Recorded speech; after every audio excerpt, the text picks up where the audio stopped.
कैफियत समझ लें जो हिंदुओं की है।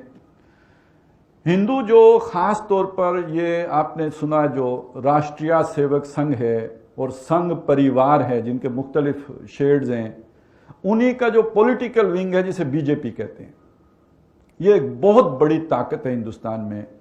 और ये ताकत, इसके जो डांडे हैं, ये उस ताकत के साथ मिलते हैं जो औरंगजेब आलमगीर के साथ बरसरे पैकार है, मरहटा ताकत।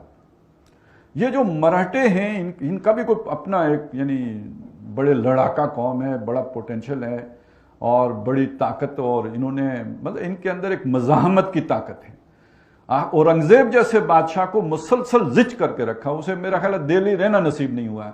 ये हर वक्त कहीं ना कहीं से इनकी छेड़कारियां जारी रही। इनकी सोच ये कि ये जो हिंदुस्तान है, धरती माता, आपने सुना होगा ये जय हिंद या धरती, वो जय हिंद उसी से निकला कि ये माँ की तरह है, ये धरती माता। तो ये जो धरती माता है ये देवताओं की सरजमीन है, देवमालाई सरजमीन है, देवताओं की सरजमीन है। ये खास तौर पे जो हिमालय से नीचे ये सारा इलाका है तो ये देवताओं की सरजमीन है।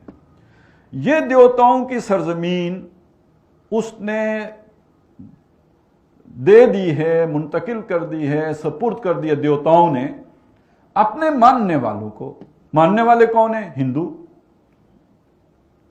अब जो उनको मानता नहीं और यहां रहता है वो दर हकीकत पलीद है, नापाक है और उसको यहां रहने का कोई हक नहीं। ये इनकी सोच है।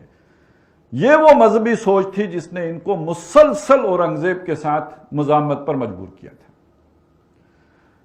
फिर औरंगजेब ने अपने तौर पर इनका काफी नाटका बंद किया, इनकी ताकत जो है वो खत्म की, तोड़ी, लेकिन बिल्कुल खत्म नहीं कर सका।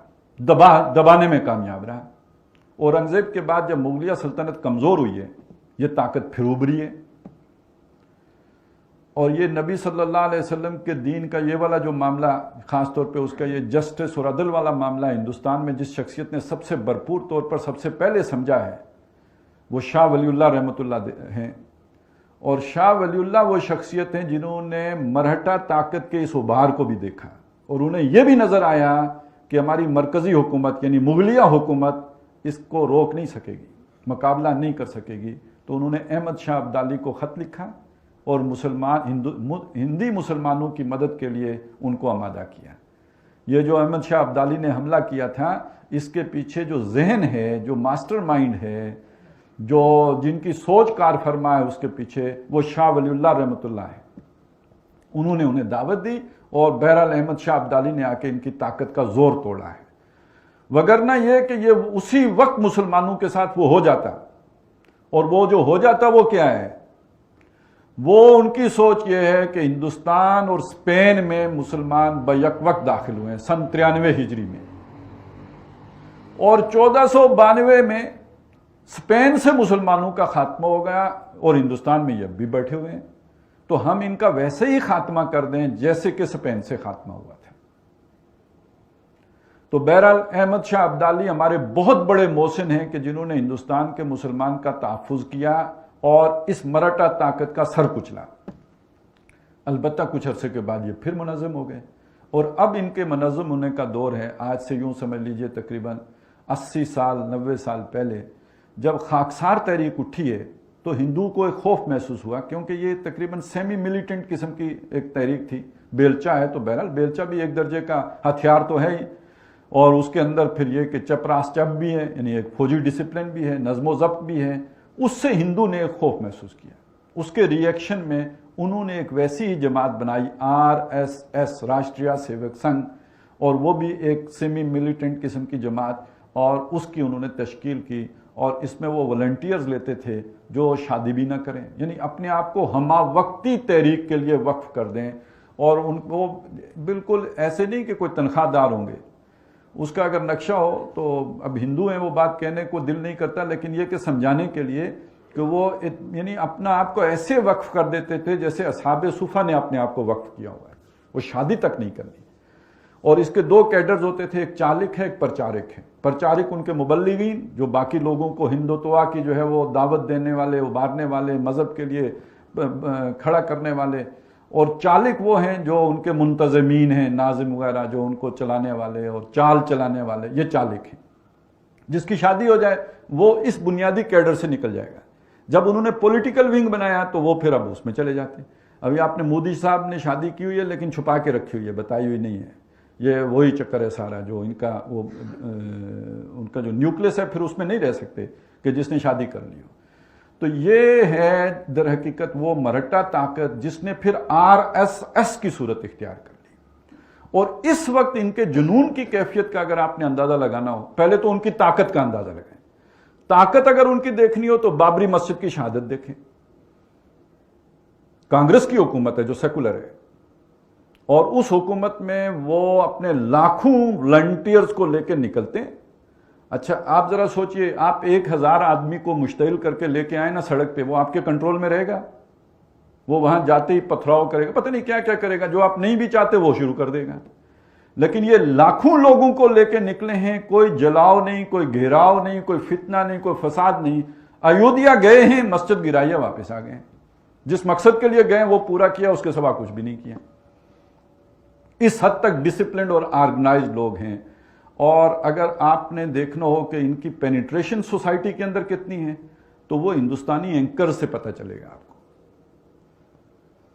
یہ بات میں کیوں کہہ رہا ہوں، آپ نے ان کو ان دنوں سنا ہوگا، وہ معقول لوگ ہی نہیں لگتے، پاگل جنونی لگتے ہیں نا. تو کیوں وہ جنونی بنے ہوئے ہیں؟ یہ جو ٹی وی اینکرز ہوتے ہیں یہ تو در حقیقت جو معاشرے کا ٹرینڈ ہوتا ہے اس کے مطابق بولتے ہیں. یہ ٹرینڈ سیٹر نہیں ہوتے، یہ معاشرے کو کسی رخ پر ڈھالنے والے نہیں ہوتے.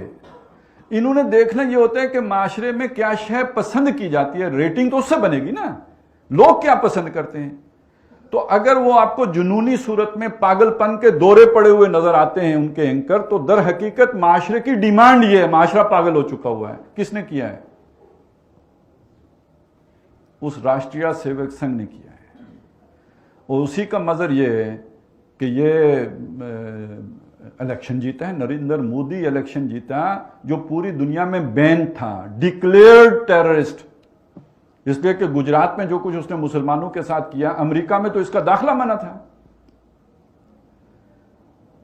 تو اس کے باوجود وہ اس کو انہوں نے الیکشن جتا دیا.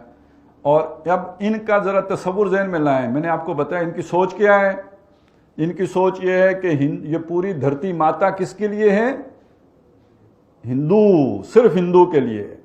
لہذا شروع میں ان کا نعرہ تھا آج سے کچھ عرصہ پہلے کہ مسلمان کے 2 استھان، قبرستان یا پاکستان، یا تو پاکستان چلے جاؤ یا قبرستان جانے کے لیے تیار ہو جاؤ. اور اس کی ایک جھلک انہوں نے گجرات میں دکھا دی تھی. لیکن ان کا الٹیمیٹ ایم کیا ہے؟ پاکستان کو بھی ختم کر کے جیسے اسپین سے مسلمانوں کا خاتمہ کیا گیا، پوری دھرتی ماتا کو اس ناپاک وجود سے پاک کر دیا جائے. یہ ان کا الٹیمیٹ گول ہے. لیکن پہلے مرحلے میں وہ کیا کرنے جا رہے ہیں؟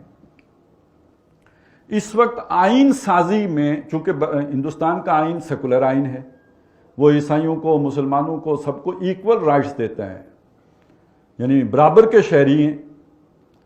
یہ چیز وہ اس کمیونٹی کو جو یہ سمجھتی ہے کہ یہ دھرتی ہے ہی ہماری اور کسی کا حق ہی نہیں ہے یہاں پہ رہنا، وہ اپنے آئین کے اندر اس شے کو گوارا کر سکتے ہیں.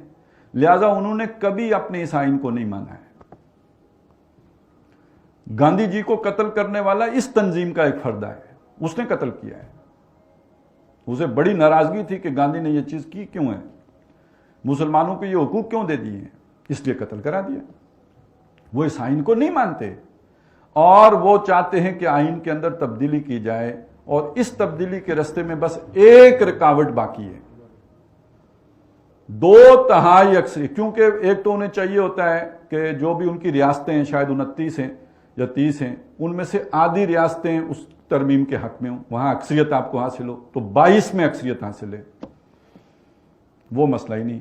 دوسرا ان کی ایک، جیسے ہمارا سینٹ ہے اور قومی اسمبلی ہے، تو ان کی لوک سبھا ہے، قومی اسمبلی، اور اوپر راجیہ سبھا ہے. تو راجیہ سبھا تو منتخب ہو کے آئے گی ساری کی ساری، جو ہے وہ وہاں سے صوبوں سے، وہ تو ان کے اکثریت ہو ہی جائے گی. لوک سبھا میں انہیں 2/3 اکثریت چاہیے. یہ آخری رکاوٹ ہے. जिस दिन ये रुकावट दूर हो गई तो पता है उन्होंने पहला कानून क्या बनाना है, इस हिंदुस्तान के शहरी सिर्फ और सिर्फ हिंदू हैं। जिसका मतलब क्या है, सारे नॉन हिंदू, क्या मुस्लिम, क्या क्रिश्चियन, क्या बुद्ध, जो भी हैं बाकी सारे, वो हिंदुस्तान के शहरी ही नहीं रहेंगे। जब वो शहरी ही नहीं रहेंगे तो वो कोई शय पोजेस करने का हक नहीं रखेंगे। आप जमीन के मालिक किसी मुल्क में कब बन सकते हैं, जब आप उस मुल्क के शहरी हों। आपका राइट टू लिव, जिंदा रहने का हक, तब तक है मोतबर जब आप उस मुल्क के शहरी हो। आप शहरी ही नहीं रहे तो उसके बाद दर हकीकत आप उस मुल्क में गुलाम की हैसियत से तो रह सकते हैं। और गुलाम बहरहाल वो आका की मर्जी होती है जिंदा रखे या मार दे, वो आका की मर्जी होती है कि उसे कहीं कैंपों में रखे या ये कि सड़कों पे छोड़ दे। वो तो फिर आका पे डिपेंडेंट है। वो शहरी रहेंगे नहीं, और जब शहरी नहीं रहेंगे तो ना उनकी अमलाक होंगी। बिल्कुल गुलाम वाला स्टेटस जो अरब में था। और ये आपको लगेगा कि बड़ी ख्याली सी बात है, लेकिन जरा आप बर्मा का तो सफर करके देखें, वहां मुसलमानों के साथ ये हो चुका है। उनके शहरी हुकूक साकित किए जा चुके हैं, और वो खबरें आप पढ़ चुके हैं जो कुछ बर्मा में हुआ, और उसके पीछे यही ज़हनियत है। और यहां आके अब जो जोड़ जोड़ता है